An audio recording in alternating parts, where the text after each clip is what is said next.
But I'll try to add this in my head. They need 49.275 to get to where Stanford is after 3 rotations.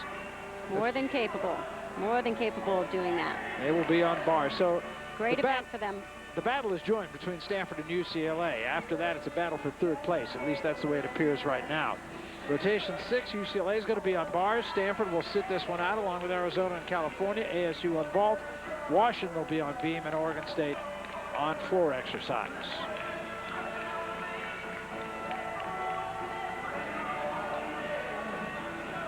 So UCLA, and this is a very good event for them. And we'll get a chance to see Jamie Dancher in this event for UCLA. And normally one of their best gymnasts, but today limited to 1 event.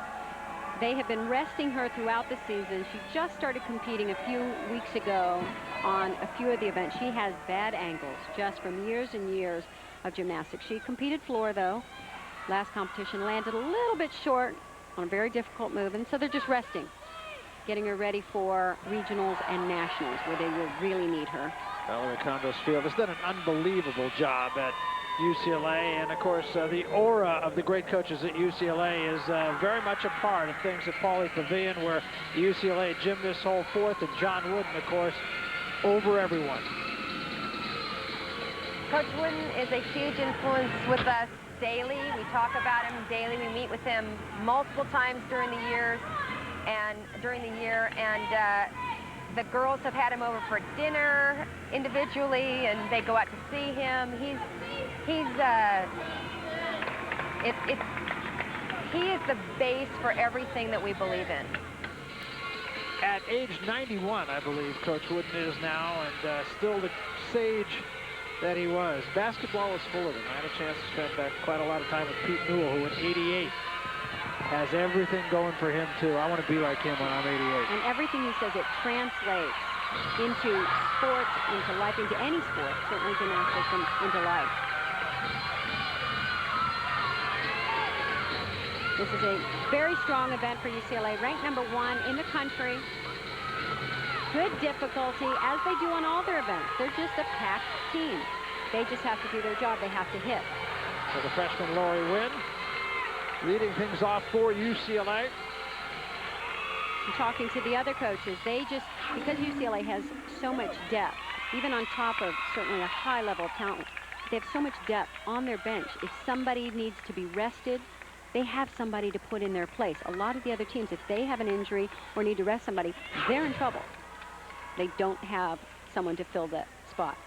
Well, they've won this championship, these Pac-10 championships, 11 times. It's truly remarkable. 11 times since 1987. Pretty dominant. They've had 52 individual champions. The last 7 Pac-10 all-around champions have been UCLA Bruins.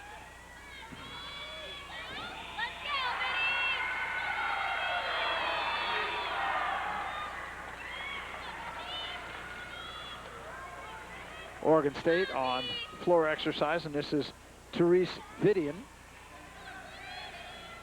And they had, as I said, a little bit of an up and down day on balance beam, but they didn't have to count a fall. So that's the name of the game. They were able to drop that 1 low score with the fall. The score, incidentally, for Lori Wynn, 9.875. Very good starting score for UCLA.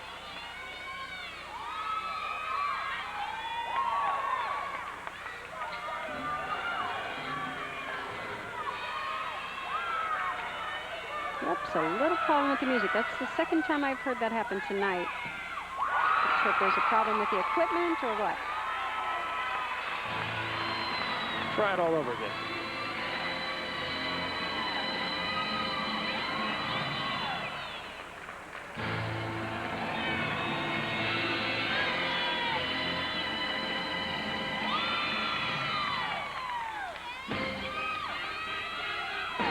You hear me talk about level of difficulty.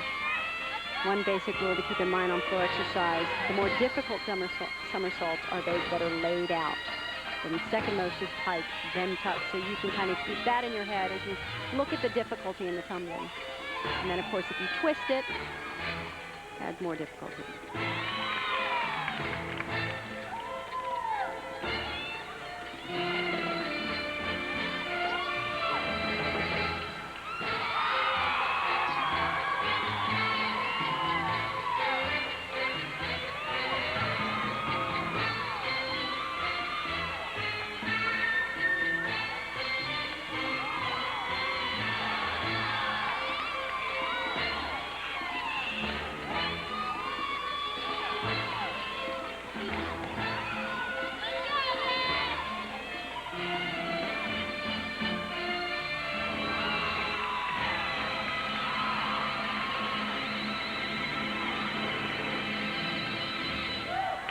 Therese Vidian of Oregon State.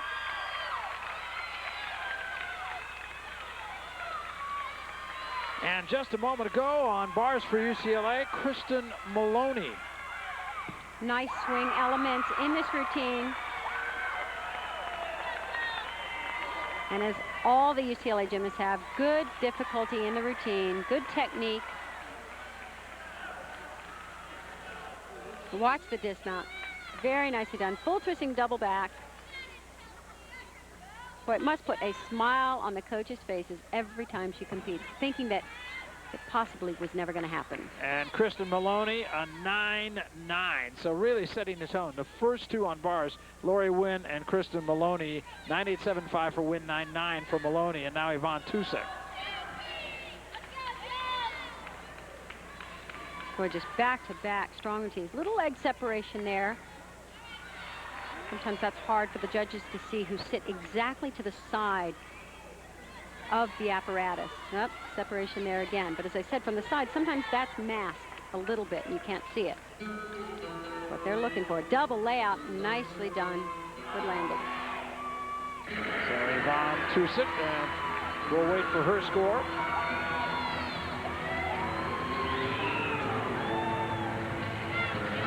She just seems always happy. Katie Richardson, yeah. Very enthusiastic, very competitive, but still always light, seems like. Not stressed out ever.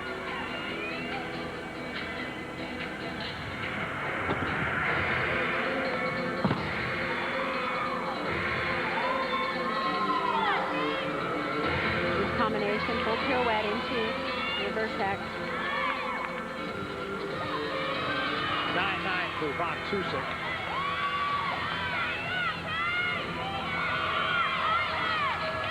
Another double layout. Whoops, check the landing.